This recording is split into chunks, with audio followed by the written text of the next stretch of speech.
สบายดีทุกคนมื้อนี้ข้อยจะมาสอนวิธีหาเงินจากแอป PI ฟรีๆเลยบ่ต้องลงทุนจักกี้เลยเนาะ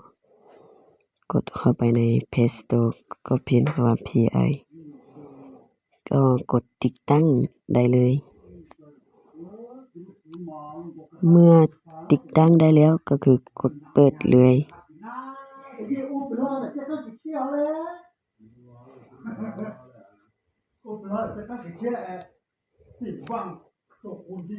กดเข้ามาหน้านี้แล้วก็สมัครผ่าน Facebook หรือว่าเบอร์โทรนั่นล่ะแต่ข้อยนี่ก็คือสมัครผ่าน Facebook เนาะ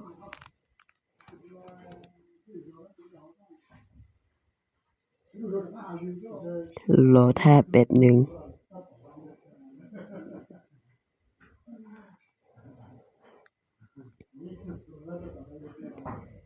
เมื่อสมัครได้แล้วก็คือใส่ชื่อ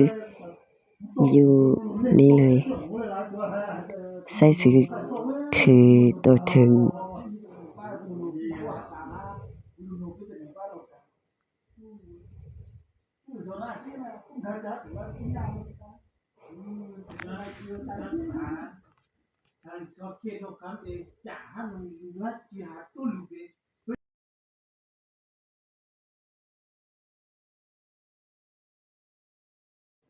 เมื่อใส่ชื่อได้แล้วก็คือกด Confirm ไป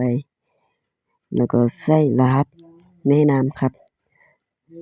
ใส่ตามนี้เลย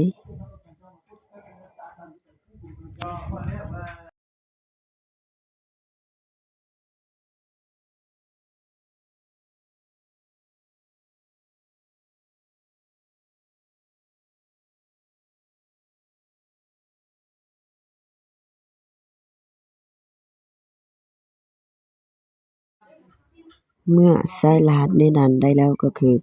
กด Confirm ไปเลย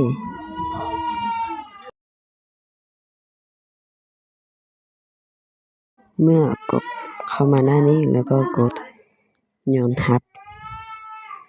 แล้วกดคำว่าหาเงินกดคำว่า Yes แล้วก็กดอนุญาตแล้วก็ได้รับ1 PI ฟรีๆเลย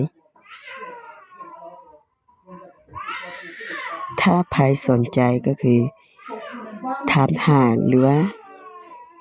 ดาวน์โหลดใน Play Store ใส่รหัสแนะนำนี้เลยไปเด้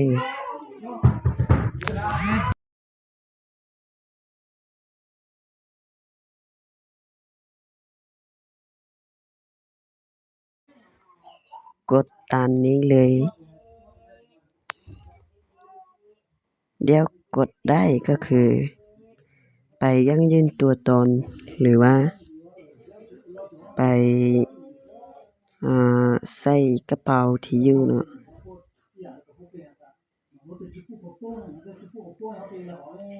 ต้องได้ไปยังยืนตัวตนก่อนจะถอนได้คือยังยืนตัวตนแบบนี้ค่อยจะไปต่อ EP 2การยังยืนตัวตนไปเปลี่ยนได้เลยเนาะ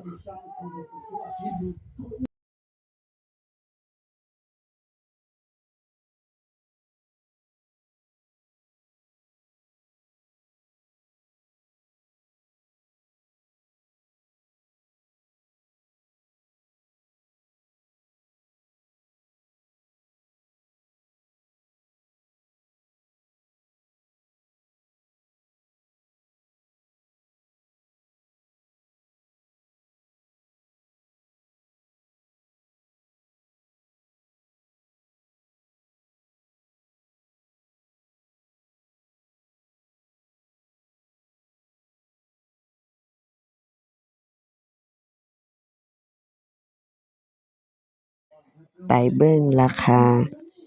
PI นำกันเด้อถอนเข้ากระเป๋านี้เลย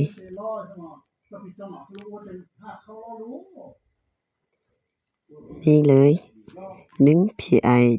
เท่ากับ $1.7 ถ้าเราซื้อไว้ก็มีคน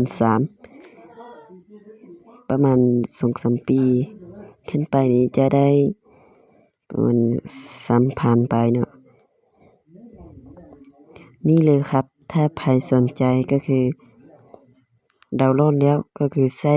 รับแนะนำนี้ใช้จะได้รับโบนัสฟรี1สำนี้เดี๋ยวค่อยจะไปต่อ EP 2 การถอนเงิน